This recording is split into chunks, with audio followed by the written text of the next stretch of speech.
So my question to you today is, what do you practice every day? What do you practice? Because what you practice, you will get good at. What do you practice?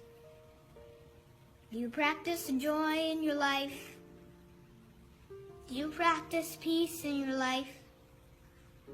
Do you practice happiness in your life? Or do you practice a lot of complaining?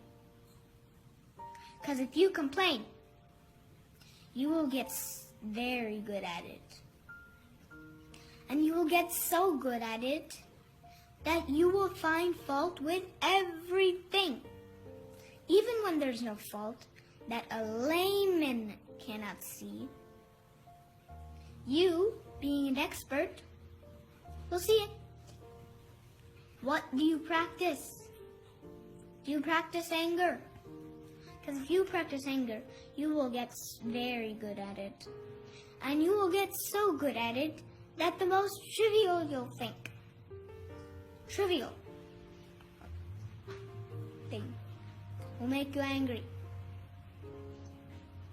Like sitting in an airplane and watching the sea across from you somehow looks better than the one you've been given. And that is so unfair of the airlines. What do you practice? Do you practice being worried? Because if you practice being worried, you will get very good at it.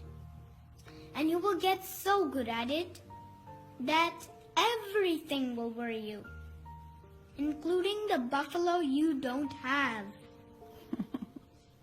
So I propose, if this is true that it's a question of practice, then I propose you practice joy.